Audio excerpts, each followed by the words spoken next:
Hello, you guys. This is the part three of the healing.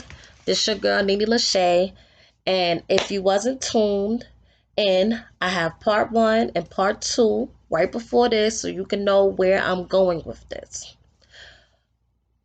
I'm gonna say this, and I'm gonna say this with the most humblest way to say it.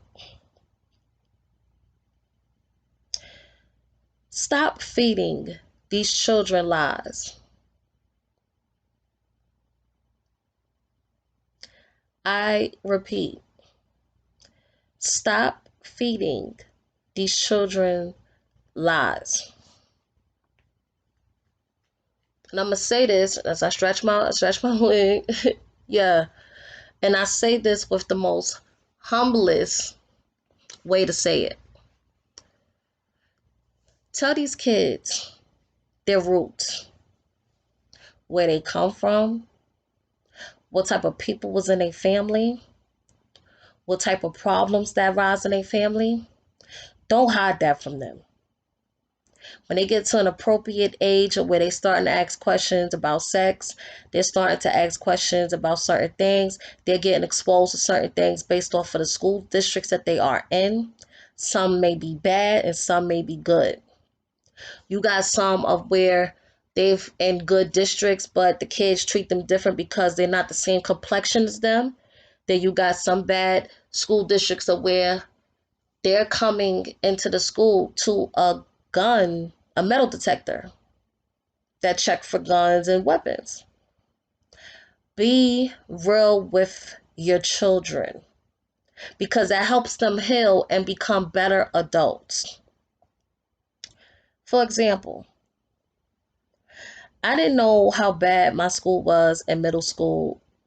Um, I went to the school in Harlem, and I I was in sixth grade, right?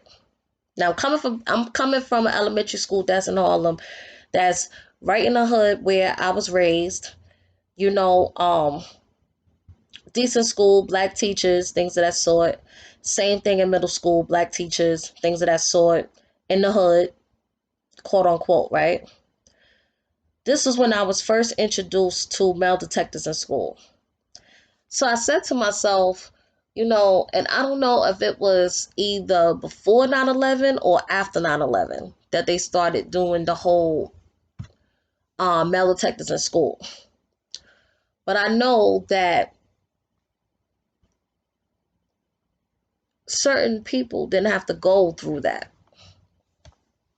Certain people didn't have to go through seeing cops with the guns on their hips just standing in front of their schools. Be real with your children, which is meaning let them know that, yo, this is what's going on because this neighborhood is like this, or this is what's going on in this neighborhood. So this is this is what it is. That homeless person that's sleeping on the floor, that's a homeless person that's sleeping on the floor. I don't know the person been there for years, whatever. Oh, this person that's asking for money. You know what I'm saying? Like, be real with your children at all costs because it will help them and it will help you in the future. So, prime example, right? When I was younger, I didn't understand the whole begging for money, the whole sleeping on the floor outside, the whole job security and a paycheck and how to calculate this, that, and the third. I had to learn everything by basis. Like, all right, boom, get your working papers. Okay, boom. All right, you working. Okay, boom, you got a certain schedule. You got to be at work. You got to be on time. You got to do whatever that's being asked of you. Right? But I never really noticed the connection throughout life. It's this phrase of do what I say and not what I do. I felt like a lot of parents back then, they'd do drugs, everything in their mama, but you can't do it.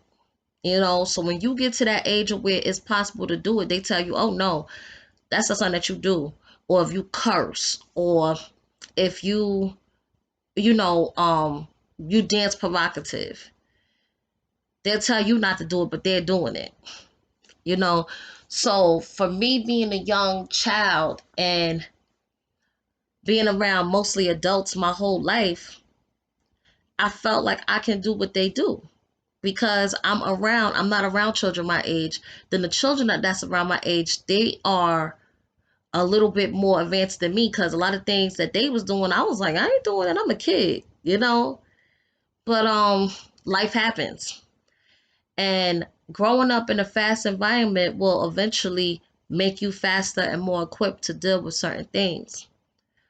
But the healing starts when parents acknowledge their wrongs in their children's life. If you wasn't that attentive to that child when that child needed you and you brushed that child off to the next parent, that's your fault when that child don't want to speak to you or don't want to deal with you or don't want to tell you anything or don't depend on you. You have to take accountability for why your child treats you the way that they do. Is it love? Is it respect? What is it?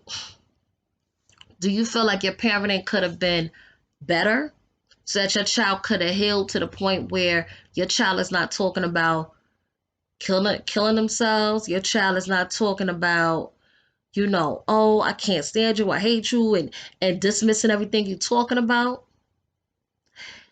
It's levels to the healing. And I feel like my parents, for example, I feel like they went through a lot of trauma in their lives. And I feel like they both should have went to counseling for it. Because it's a certain way of healing. Some people, they go through what they go through in their childhood and they profess that they will never do that to their child. And years later, they have a child, they do the same things their parents did in one way, shape, or form. And like my moms will always say, parenting don't come with a book. It's not a right way or wrong way to parent. And that's something that I grew to understand. But another thing is, if I would have seen a little bit better, it could have been the way I was talking to, the way the patience, or even down to feelings. I would have done a lot of things different than what I did. And possibly could have had a way better relationship, with my moms in a sense. But again, and I quote, people are not perfect. I'm not saying we have to be perfect and live in this perfect world. We need to heal in order to help other people that may be going through what we went through or worse. We can't shut the doors and be like, well, I'm at this stage in my life and I see my child going through a phase that I've been there, done that with. I can only say so much. I have to basically, how may I say? I have to do what I'm saying. I can't tell my child, don't smoke, don't do this, don't do that, and I'm doing it. I can't tell my child not to be disrespectful to somebody else when every day they see that I'm being disrespectful to somebody else. It's a healing that must happen, and it's a healing that a lot of children need from birth. From birth. From that birth to 5 years old, where you got some people, oh, don't cry, boys don't cry. Man up. That's destruction already. That's not a hill. Some people need to understand that expressing their thoughts is the biggest strength they can ever have. If you are a healed person, you're coming from a good nature. You're a good natured individual, which is meaning you see the pros and the cons of a situation and you could think clearly on what's your next moves. If you're healed, there's not a situation at the job that can take you out of place because you know where it started, you know where it ended, and you can end it just by not even doing the most that other people would do. You know, being a healed person can put you in a lot of great situations than bad ones. Because, for example, if you see your friend going through a situation of where they can possibly go to jail, a healed person is going to be like, this ain't worth it. Let's go. Because what's going to happen is if that person loses their life off the hands of you, then you might be next, or you might be in jail, or your family might be next. It's a ripple effect. If I know you have to work at 8 o'clock in the morning, I'm not calling you at 2 o'clock to have a 2-3 hour conversation because I'm not quote unquote healed. I don't understand that you have things to do for your livelihood, that I go above and beyond to make sure that the attention and whatever else is on me at that time. A healed person is saying, okay, you work at 8 o'clock, whatever I got to discuss with you, we will discuss at a later time. A healed person is not going to have you come out in the rain, sleet, hell, or snow just to please them, just to sexually please them. A healed person is going to be like, you know what, it's rain, sleet, hell, snow out here. I will come at this person, I will come see this person or whatever when it's a decent time to do so.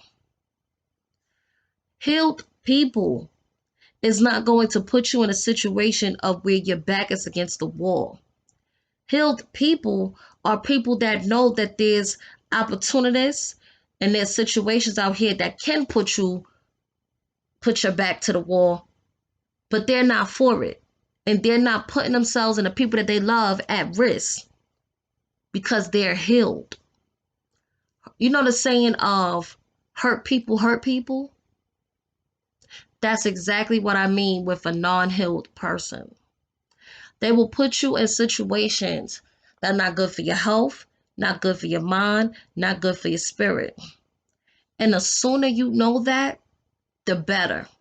And that's why in this part 3, I chose children, because children and people that's younger can be so vulnerable, so gullible, so impressed by the bad, so egotistical to the point where you can't tell them nothing. They have this invincibility type of thing. And when you've been there, done that, and healed from those scars, because those are scars that people cover up every day. The older they get, they cover it up, cover it up.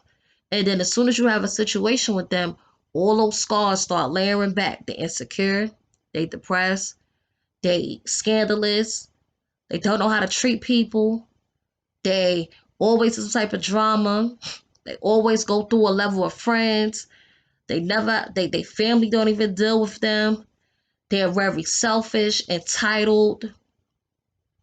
It's a lot of things. So we have to knock it out from the beginning of time and be honest with these children about their backgrounds and where they come from. Because that's the way for them to heal and to not repeat past offenses. So you don't have 3 or 4 generations of being jailbirds. You don't have 3 or 4 generations of being prostitutes. You don't have 3 or 4 generations of being liars, procrastinators. We have to take that stand and be healed together as a nation, as one. No division. We have to heal to help heal the world. Thank you.